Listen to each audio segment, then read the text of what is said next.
Festival like this is a beautiful indication of the kind of thing that I truly, truly believe in, and I think makes our society more whole and more pure. We do not take it for granted that Boulder was chosen as the first North American satellite festival. It's a huge honor we will not forget, and we are enriched because of it. We are indebted to both the local and international people that came together to make that happen, and we hope it's a tradition that continues for decades to come. Literary festivals like this one build up an environment and an ecosystem to nurture readers and to promote the business of books. They provide an invaluable forum for writers to connect with other creative people.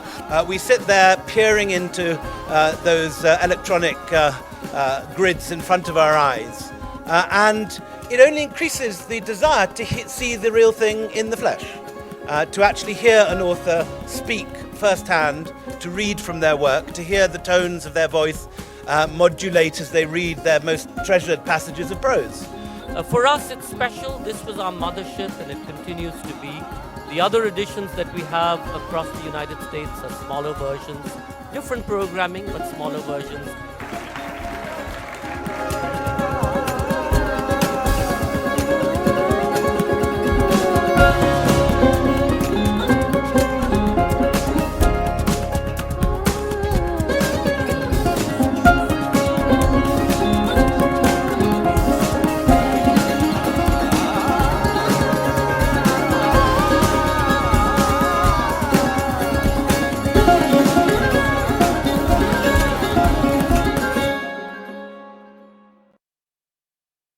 On behalf of JLF Colorado, our festival co-directors Namita Gokhale and William Dalrymple, Teamwork Arts, Boulder Public Library, and the City of Boulder, we welcome you to the second session of the day. Find me, Andre Aciman, in conversation with Anindita Ghose. Acclaimed author Andre Aciman's latest novel, Find Me, is the sequel to his worldwide bestseller, Call Me By Your Name, a story that explores the everlasting qualities and varieties of love. It follows the lives of these cult characters in the years after their first meeting. Aciman's other novels include 8 White Nights, Harvard Square, and the memoir Out of Egypt. In a conversation with debut author Anindita Ghose, he delves on his writing process and on the nuances and complexities of love. Andre Aciman was born in Egypt and is an American essayist, novelist, and scholar of 17th century literature. He's the New York Times best-selling author of Call Me By Your Name and Find Me, as well as Out of Egypt and 8 White Nights, among others. Homo Irrealis is his forthcoming collection of essays, which will appear in January 2021. Audible has just released his novella, The Gentleman from Peru. Aciman is the director of the Writers Institute and teaches comparative literature at the Graduate Center, CUNY. Anindita Ghose is a writer and journalist based in Mumbai. She has been the editor-in-chief of the award-winning Saturday magazine, Mint Lounge, and the features director of Work India. She has a master's in linguistics from the University of Mumbai and a master's in journalism from Columbia University. Her debut novel is due for publication in 2021. Please do send in your questions for Mr. Aciman, which he will answer at the end of the conversation. Do follow our handles on Facebook, Twitter, and Instagram to get notified on all our upcoming sessions. Also, stay tuned to the Jaipur Literature Festival website, which is jlflitfest.org/Colorado, for the full schedule and the information on our speakers. In these difficult times, we have struggled to bring to you JLF Colorado without charging a registration fee. Please do donate generously to the festival to ensure a free, seamless, and continuous flow of knowledge. Ladies and gentlemen, we now present Find Me, Andre Aciman in conversation with Anindita Ghose. Over to you, Anindita. Thank you so much, Kritika, and welcome, Andre, and thank you so much for joining us today on a Sunday evening. It's morning for us, very early morning here in India, but I'm up only because I'm a very big admirer of your work. So first, Andre, I want to ask you how you're doing. You have a new book of essays out in January, but I assume you finished that much before the lockdown. So has this period been productive for you? It has been productive, usually for the wrong reasons. I'm easily distracted. I teach also, I see a lot of students. And so given the fact that I was not out of the house very often, I just go to Central Park, I do a bike ride around it, and then I come back home and that's all I do. And so obviously with so much time, you can't even justify not producing more than you normally do. And so I've been writing since March nonstop and have been producing more things than I've ever done in my life, simply because I have more time. Is it fair? No, I'd much rather go and meet friends, have dinners and drinks with people, meet new people. I just love all that, but you don't do it. I can't even hug my own children. So take it from there. So. Okay, so your new book is called Homo Irrealis. Before we get into the fan favorite, Call Me By Your Name and Find Me, could we speak, could you tell us a little bit about the book?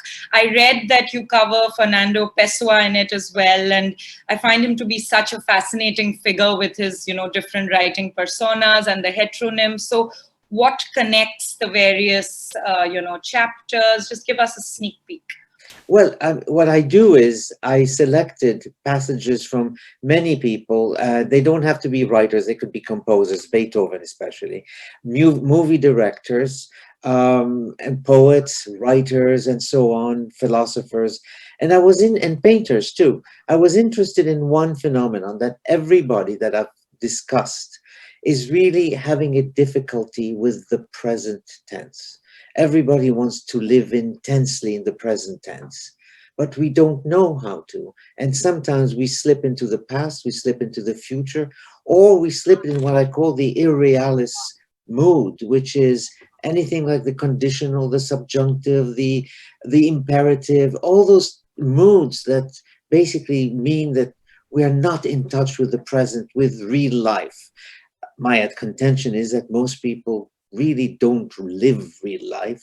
We anticipate living, or we remember having lived, and we have difficulty sort of situating ourselves in this great thing called the present, which we all claim to live in, but we don't know how to. And so I decided that I was going to read all these people and basically misinterpret them intentionally so that I can interpret myself better. In other words, I use them for my own purposes. Right. Look forward to the book, Andre. So moving on to Find Me and Call Me By Your Name, you wrote Find Me almost 12 years, the sequel was written almost 12 years after Call Me By Your Name, and it follows the characters, on their later journey. You've said in the past that the idea of conflict in love, or, some unconventional love, unconventional relationships interests you. And that's definitely the sense you get from the first book, because there's a frustration in the end. It's not the way our Elio plans for things to go. But I'm curious about what prompted you to give Find Me a somewhat more happy ending. Have you changed your views on what is interesting in relationships? Is unrequited love no longer what is interesting to you? Actually, to be honest, I don't think I like unrequited love. It's not nice. It's not happy. And most of my books end, in fact, you will notice most of my books end in the conditional. We would have done this. We should have done this. We might still do this. You're not doing it. You're anticipating maybe. And I found that a very comfortable zone. So eventually, I don't want to give away the book, but in essence, what happens is that you have two individuals who have been separated for many, many years, who gradually understand that they have something in common that is more binding than many of the other things they've known in life. And so they have to do this thing which so few of us do. They have to make a decision. I don't think I've ever made a decision in my whole life. Things just happen. I get carried along. I say yes, yes, okay. I say yes to fate. I say yes to people. I say yes to careers. You know, so I have a feeling that life is like that. It carries you along, and sometimes if you're arrogant, you think that you've made decisions, but not always. And what I wanted was to explore who the father is, what kind of a man made that speech to his son in Call Me By Your Name. I wanted to know more about him. And so I put him in a situation where you discover something about him. And I wanted to examine who Elio is once he's no longer an adolescent. Right.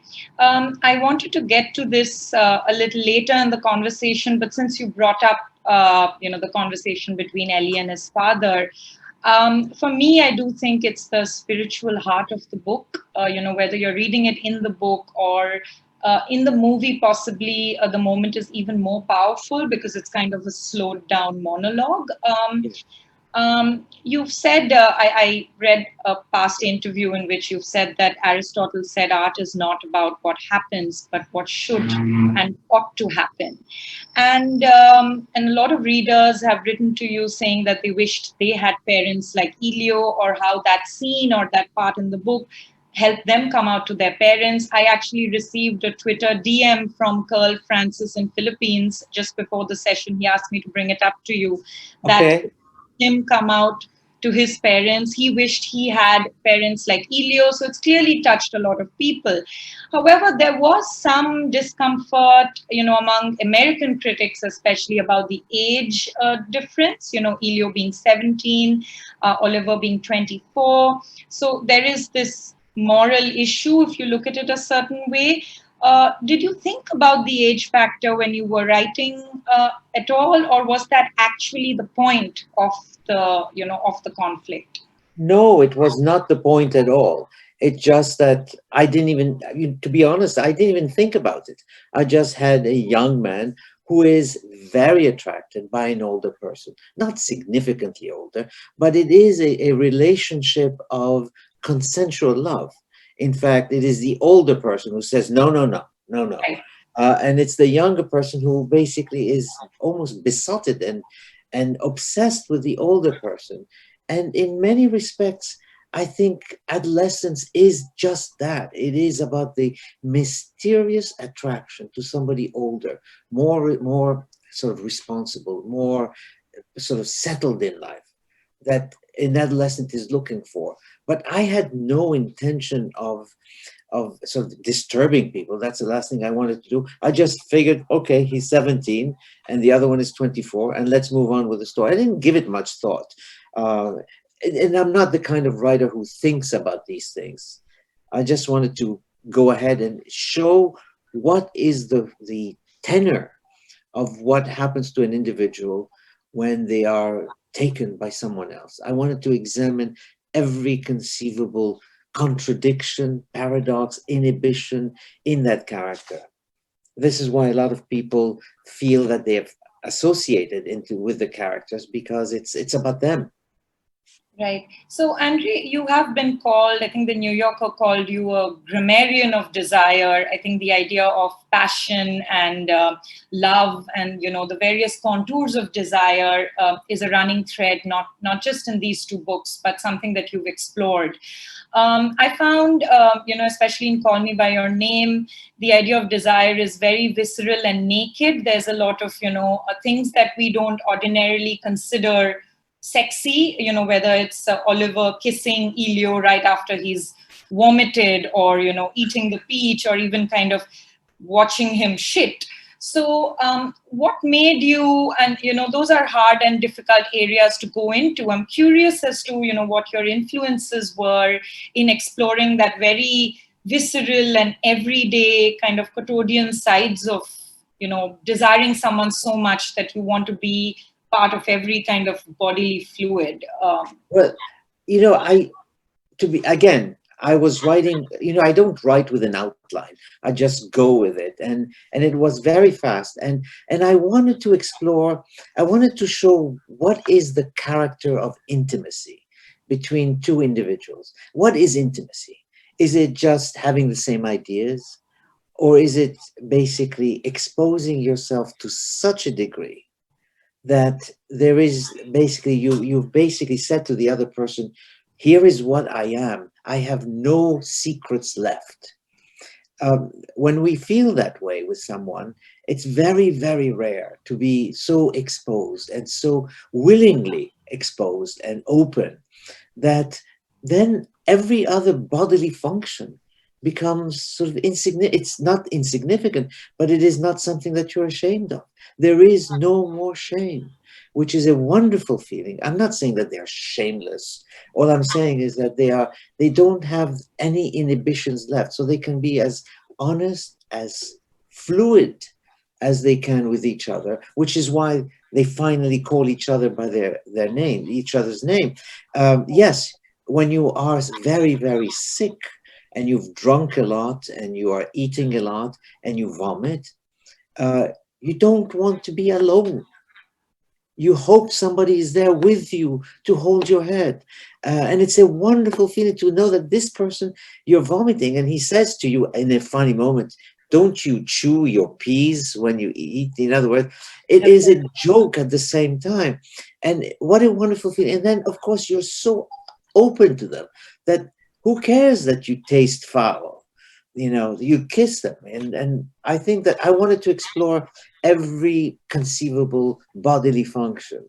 And most people find that it could be a bit shocking at first, but then they say, I wish I could be that way with someone.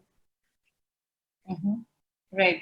Andre, you wrote Call Me By Your Name in 3.5 months. I wonder how long did, and it certainly doesn't seem so, because it feels like such an epic novel. It feels like, it's been marinating and you've been working on it and hearing it over so many years. But how was the process of writing Find Me? Was it a kind of similar, one? No, it wasn't too slow, but it wasn't that fast. And because you have different characters, different itineraries, so you have to sort of cobble them together, and you have to trace each one in separately. So one is in Rome, the other one is in Paris, and the third is in New York. And so you just can't have this latitude that you have in Call Me By Your Name, where you just tear through the whole story really fast. It was very fastly written, partly because I wasn't really committed to it. I was taking a break from another novel, and I was writing this just for the pleasure, because the other novel was very difficult. And so I was just having fun. Is the other novel also out now? Oh, yes. It's called 8 White Nights. Okay. And it took, I think, at least 3 years to write, on and off, because it was a far more ambitious book.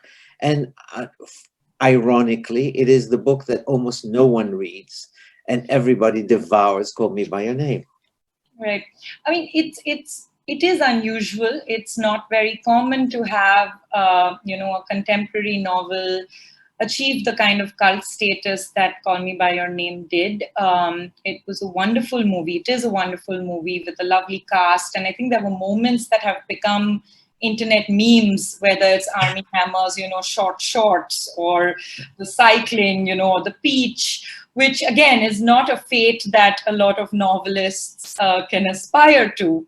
And since you're saying it was written fast, when did you kind of wake up to, the universal merit of it? Or, was it your agent or your editor who said, Andre, I think there really is something in this, we are going to take it to, Hollywood? Like, how did all of that happen? Of course, the movie got made much after the book was out. But who first alerted you to the great promise of the book?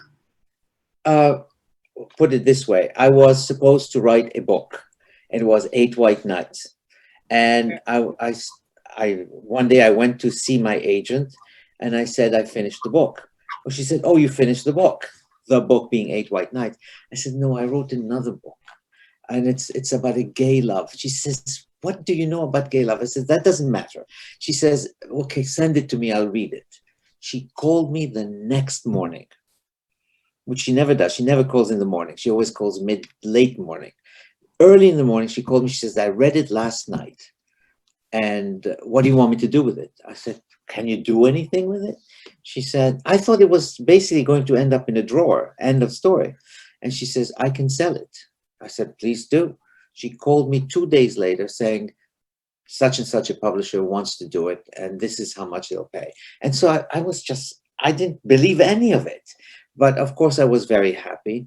We did a few touches here and there, and that was it. And then it was published, and it got very well reviewed. And I figured, okay, this is the end of it. Let me go back to the other book.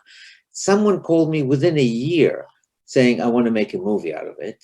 And I said, yeah, sure, make a movie, yeah. I don't believe anything. I'm a skeptic. And so they had one director, another director, this actor, that actor.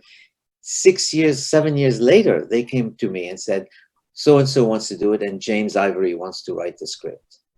I said, okay, now I suppose this is serious? Oh, yeah. I said, yeah, sure. But anyway, it was just one thing after the other, and I didn't believe it until I heard that they were rolling the camera. Mm-hmm.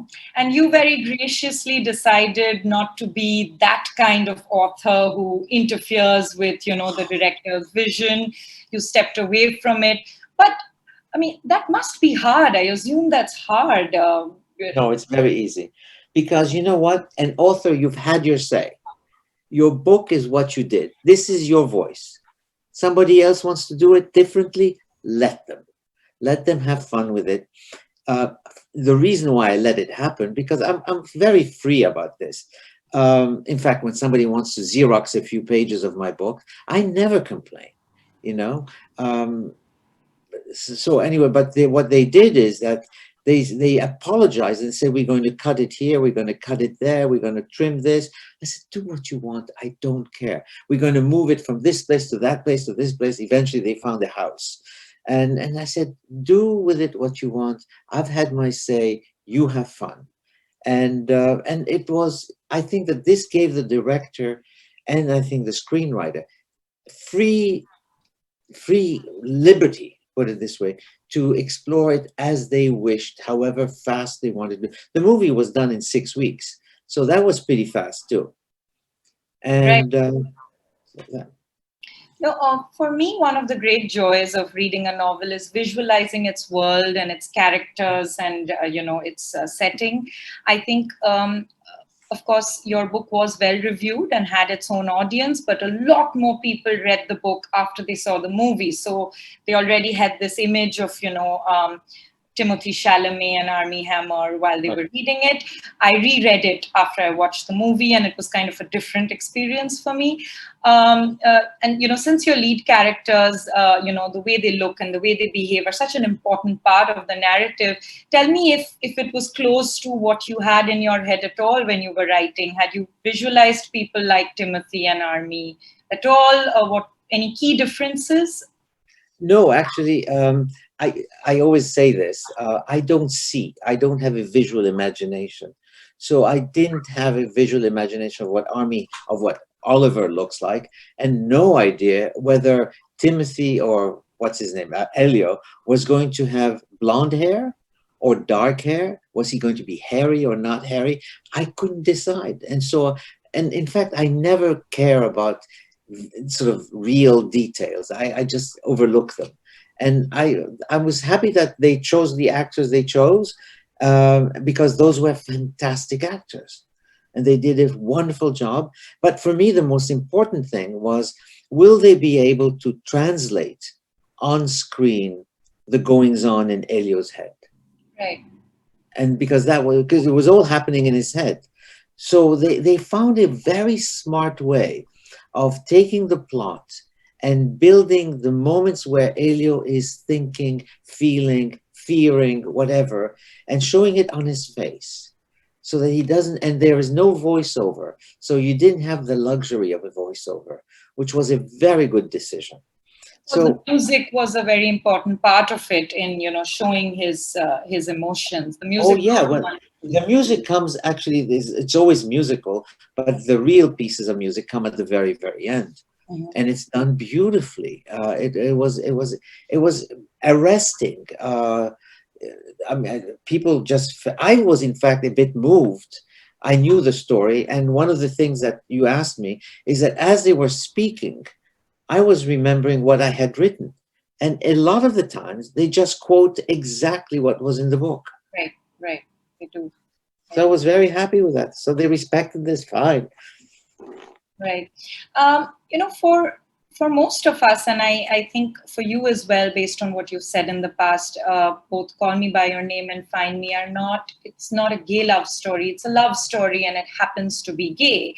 But the reason I come back to the ending of Find Me without giving away too much is because almost all gay love stories in recent times and even in the past have very tragic endings. Speaking of cinema, whether it's Blue is the Warmest Color or Xavier Dolan's Matthias et Maxime, or, the new film at Cannes last year, Portrait of a Lady by the Fire. We've kind of gotten used to seeing gay stories have sad endings. And I wonder if it was your wish or your, conscious desire to kind of try to subvert that in some way, or to say something new, or to do a service to all those love stories out there by trying to take things in different directions. Well, I have a lot of gay friends, and what I find amazing is that some of them have been in the same relationship for 40 years. In other words, these are long relationships. When you compare them to normal married couples, sometimes it doesn't last anything more than 7 years. But these are long-term relationships. And I wasn't going to have fun writing the story because I had to be in love with them. I had to feel what they felt. If they had desire, I had to feel it as well. And I had absolutely no interest in tragic endings, in ending the story in a way that would have given you, so for example, they could have died of AIDS. That was a possibility. It sort of flittered through my mind. I said, absolutely not. Do I want people to beat them up because they're gay? I didn't want that. I wanted them to be happy being gay. I think it's one of the very first that tells you a story where someone is not hurt by being gay. And I think this is where gay couples want to be. They don't want to always have this over-looming dark shadow over their lives. They can be as happy, if not happier, than most people. Right. And Andre, in the Alexandria that you grew up, your early childhood in Egypt, in the 1960s, you've said that gay relationships were open and easy in the circles that your family moved in. Did you know people like Oliver and Elio, or how much of an influence did that open childhood atmosphere of acceptance have a role to play in the book that you wrote? No, I knew some people were gay. Even as a kid, I knew they were gay because they were not hiding it. But I didn't really explore the idea because I didn't know anything. I knew that they were living with a man, for example, but I didn't have the conversation that you would have today, where people are much more open about being gay. And in Alexandria, they were open, but I was a child, so nobody would have told me anything. And it is in retrospect that I realized, oh, so-and-so, definitely they were gay together, but I had nobody announced to me that. But my mother was also a very open-minded person. And so, yeah, very open-minded. So was my father, of course, was. And these people were totally open to everything. So there was never any inhibition. And so we had lots of friends. Many of them were sort of completely different from us. And of course, in Alexandria, you had the other, at least for a period of time, you had people who were from different religions living together or being friends together, different nationalities, different languages. You spoke at least 4 languages in Alexandria. So it was a very open society. Many societies don't last very long unless they have a foundation that encourages that.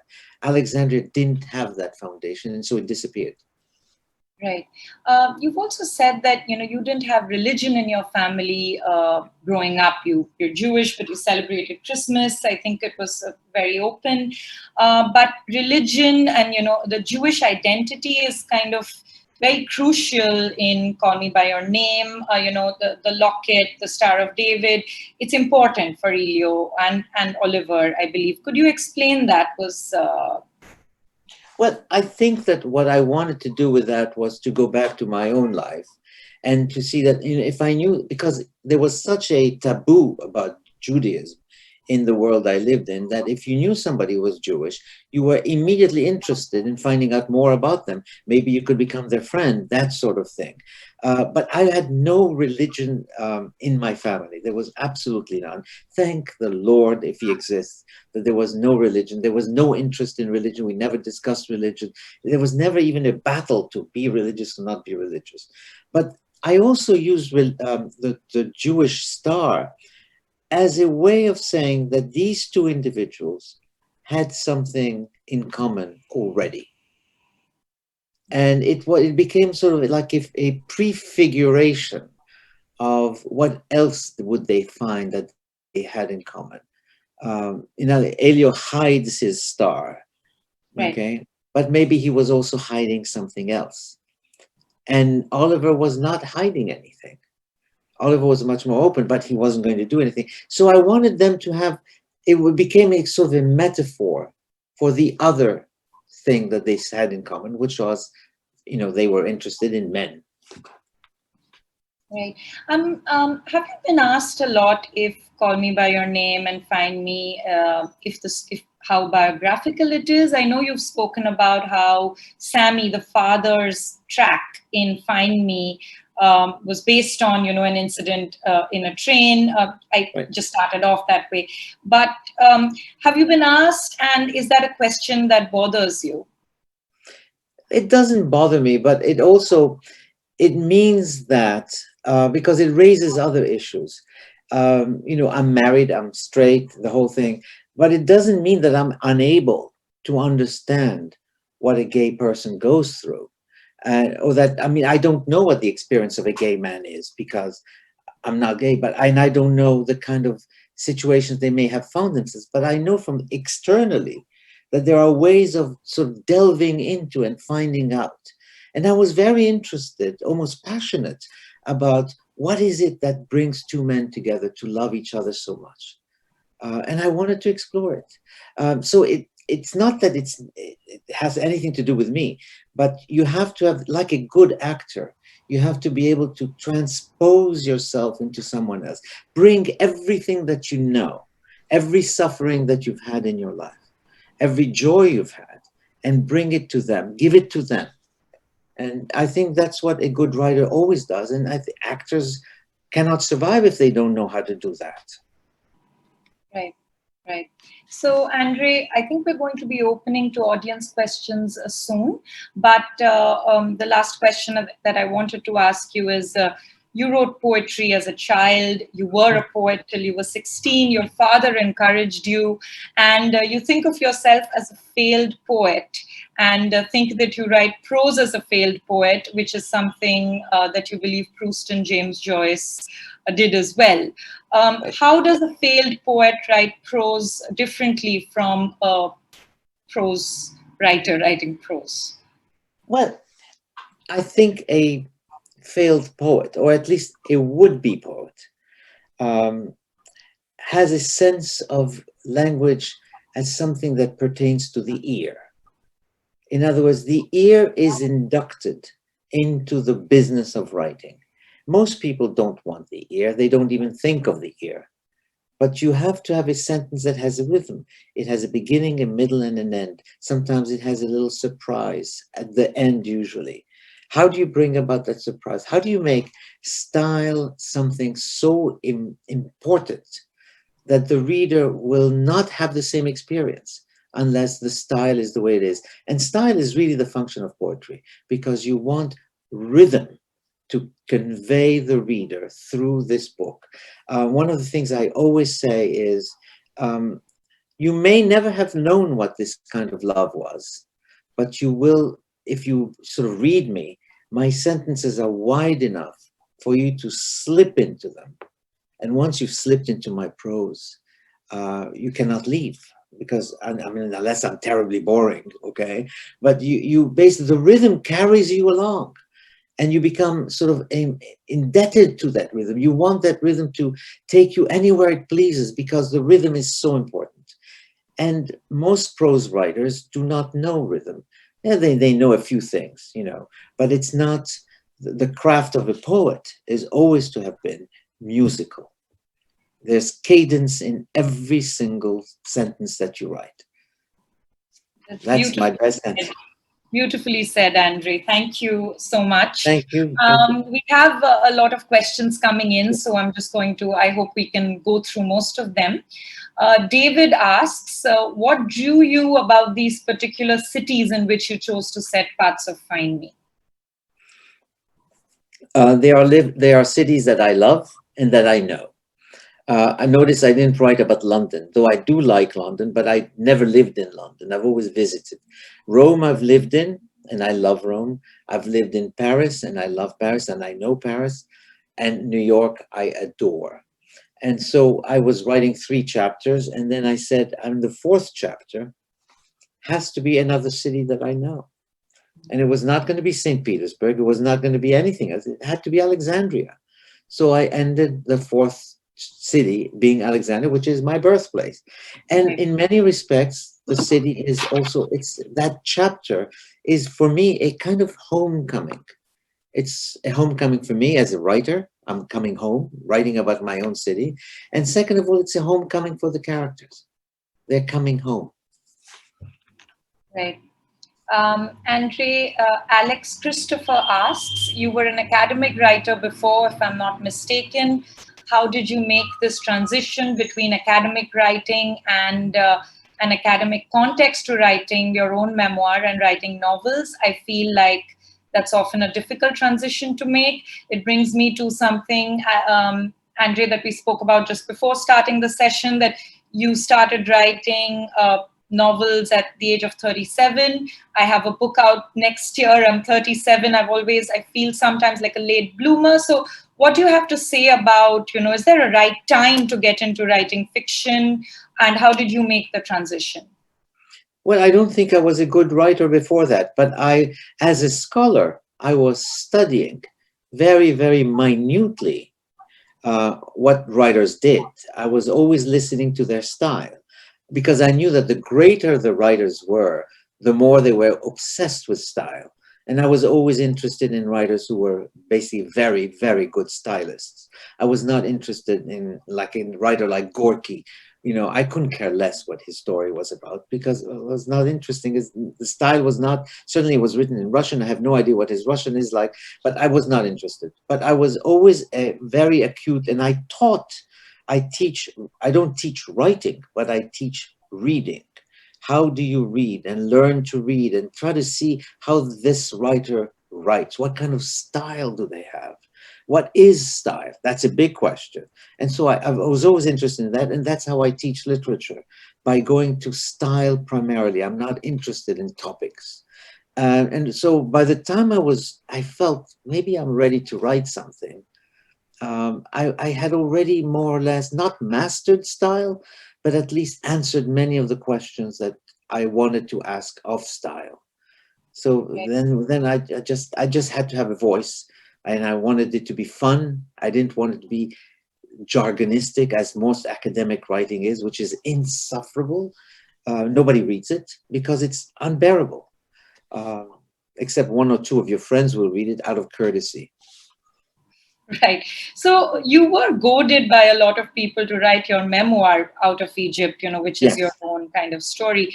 But the calling to write fiction, was that also something that came from, say, students or peers or family who've read your writing and said, Andre, you must write a book? Or was the calling for fiction something truly personal and, truly deep that came from you?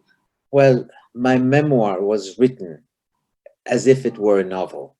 It's not really a memoir. I mean, things happen are right; they're real, but it's written as a novel. And I've always wanted to write fiction, except that people said you have to write this book about Egypt. You'll forget it, and then everybody's going to it'll be lost. So I wrote that book, but I was always committed to fiction, primarily fiction. Right. Okay, that's good to know. Nina Nolan asks, Call Me By Your Name is the cult literary novel with a big community of young fans.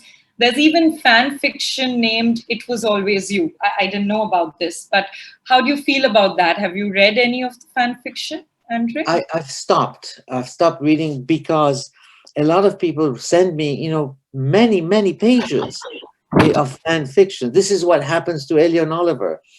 They want certain things, so they write their own selves. At some point, I had to stop reading it because I felt that if I'm going to write more about Elion Oliver, I don't want to have to feel that somebody thinks I've stolen their material. So I stopped reading the fan fiction, but the fan fiction is all over the place. People are constantly sending it to me, and I say, I'm sorry, I can't read it, and that sort of thing. Some people even send me their books, which are fan fiction of Call Me By Your Name. That's that's a big, vast network. It's a wonderful thing, and people of all ages. I mean, until 80 years old, I've had people send me stuff who are very sort of significantly older, and people very, very young come with their parents. In India, for example, I was in Jaipur, and there were a father and a mother came with two children, young girls, very young girls. And I said, are you sure this book is for them? They've read it already, and we've read it. I said, okay, fine, okay. So I signed it, and I felt, okay, there was always something surprising in people. And I was very happy by that there was so much open-mindedness. Right. So talking about a vast, network of influence, there's Carl Francis Pastoral from Philippines, who I told you wrote to me just before the session. And he has a question here again saying, do you have plans of coming to the Philippines? I want my books to be signed by you. And is there going to be a sequel to Find Me? So two-part question. When are you going to Philippines, and are you writing a third book? I don't know yet. And I don't want to commit, because then people say, you said you might, and I never did. I would like to, because I can't give up those characters. They're very close to me. But it's still too soon. I think it's too soon. If I can go to the Philippines have to invite me, and I will go there with pleasure. I have a lot of friends from the Philippines on Facebook. I don't know them, but they're my friends, and they're wonderful people. I have to tell you, I have an amazing sort of network of people who basically tell me that they feel I know them. And in part, we have connected. And I always answer email. I shouldn't, because it takes a lot of time, but I feel that if somebody sends me a 3-page letter telling me about their lives, the least I can do is say thank you and write a few things about their life. I'm lucky. I'm lucky beyond anything, and I'm very, very grateful. That's very gracious of you, Andre. I think we have to wrap up. That's all the time we have. But I think we might just be able to squeeze in. We have 2 minutes, Anubhav says. What are you reading at the moment? Are there, since you said the lockdown has given you a little more time, are there new writers and, say new genres that you're exploring? Or, what's on your kind of nightstand right now? Well, right now on my nightstand are books that I have read many times. But you see, the problem with me is that when I teach a book, I have to reread it because I forget everything.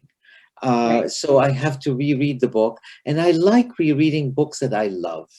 I just love that. And right now, when I'm going into the park, I have audiobooks and I listen to Marcel Proust, whom I've read many times, but it makes me very happy. And I find myself laughing on my bike like an idiot because Proust is a very funny writer. Right. Thank you so much, Andre. I think your association with Proust is somebody, anybody who's read anything by you will know that it's a running thread. A lot of people have even Call Me By Your Name a kind of Proustian interpretation of love. I wonder what you think of that, but it's good to know that you're still reading Proust on bike rides in New York. So thank you so much. Anindita, I want to wish you all the best of luck. And I hope your book comes to America, and I would love to see it. I mean it. When you write at 37, it's a great thing. Well, I've been writing for 6 years. I've been working on the book. I've just finished. And like I said, I've quit my job to focus on this. Great. So okay. It means so much to hear that from you. Thank you. Really, I mean it. I mean it, okay? Stay well, and thank you so much for the wonderful interview. Thank you, Andre. Thank you, Anindita, for that beautiful conversation. Thank you, Andre, for giving us such lovely books. Really enjoyed reading and watching Call Me By Your Name. Best of luck, Anindita, for your new book next year, and we hope to have you on our platform next year with your new book. Thank you all for watching and being a wonderful audience. We encourage you all to buy the books of our speakers. You can do so through the Boulder Bookstore within USA and Full Circle within India. Once again, we'd like to thank our official partners for their support towards the festival. I hope you enjoyed watching our sessions and will tune in for our next session, which is a profoundly important imperfection, Understanding Our Universe, Eric Cornell in conversation with Priyambada Natarajan.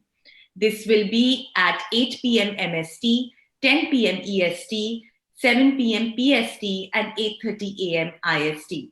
Thank you once again, and we now present a reading by Ramya Achanta from Jaipur Writers' Short Series.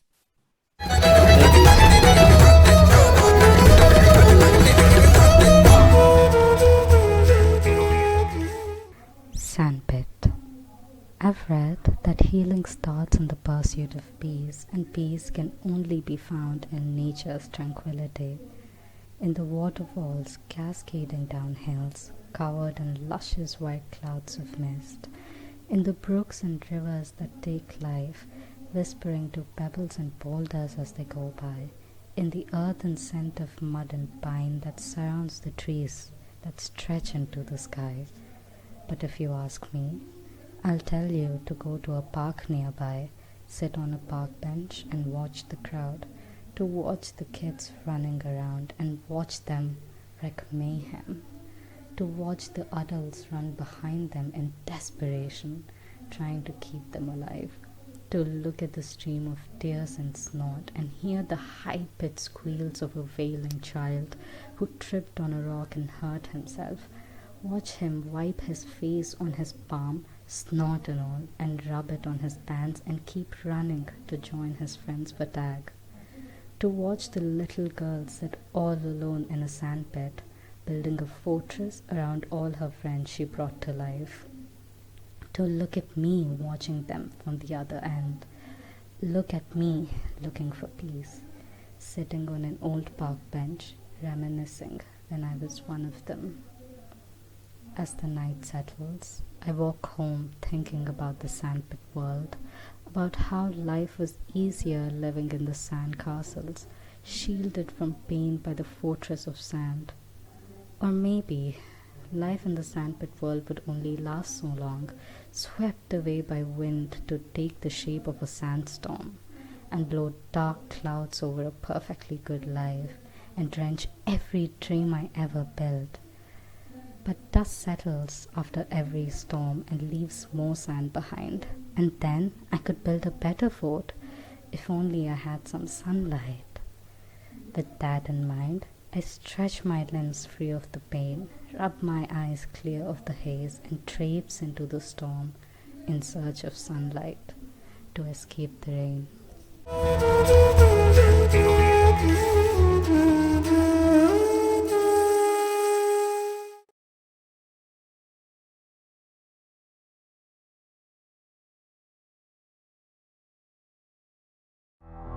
केसरिया परम अवोरी पदारो हरे दे।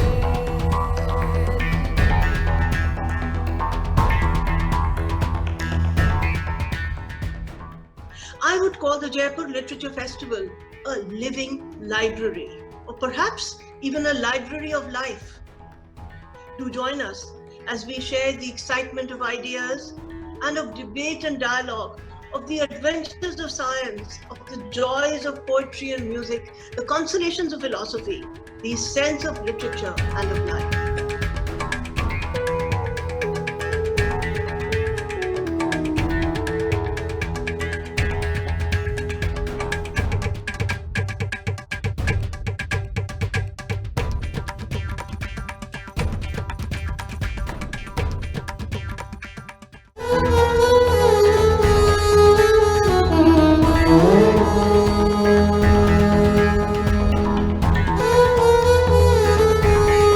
I had heard so much about the festival in India, the scale of it, the energy of it, and I just love the fact that there is this effort to bring it to other cities in the world.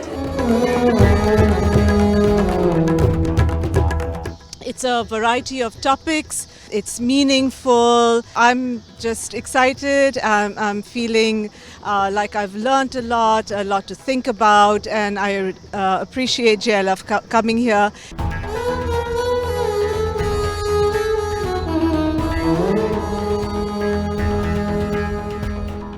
Going forward, it would be a very good thing to do for the community to have this event on an annual basis.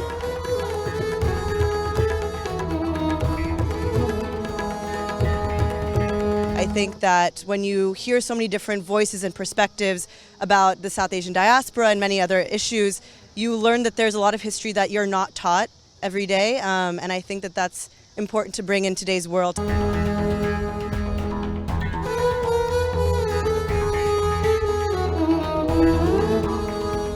I was actually really surprised by the camaraderie I experienced here and the way that people at JLF, both attendees and other panelists, seem to really connect profoundly to literature and care about it. In 2020, our live version of JLF has been laid to waste because of COVID-19.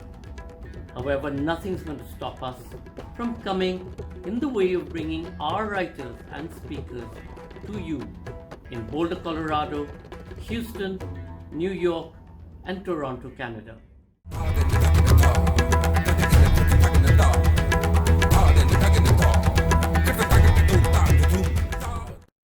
Teamwork Arts, bringing India to the world and the world to India through Indian art and culture for over 30 years.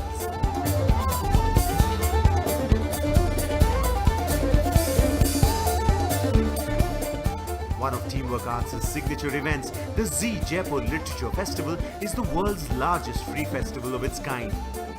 With daily interactive sessions, lively debate and dialogue, and international music performances every night, it's no wonder the festival attracts over 500,000 visitors a year.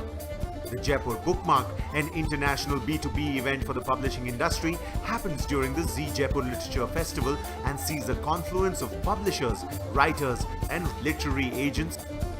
Teamwork Arts, producers of the Z Jaipur Literature Festival, have taken the flavor of the festival to international shores with vibrant events in the UK, Australia, and the US. Teamwork Arts takes India's artistic diversity to the world with almost 12 festivals of India across continents in a stunning array in over 40 cities. A feast for the senses, these are spectacles of dance, music, cinema, theatre, literature, and so much more.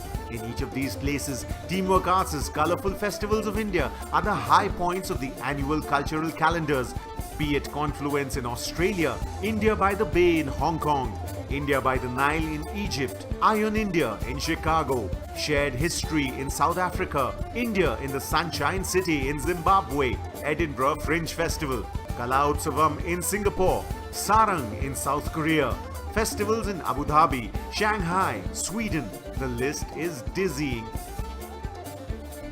The Jazz India circuit is an endeavor by Teamwork Arts to spread the word and sound of jazz across the country. The 2017-18 season, 4 festivals across 3 cities featuring over 25 stellar artists from India and around the world, including Jojo Mayer and Nerve, drummer-singer Jameson Ross, and Dave Weckl, who collaborated with the talented Mohini Day.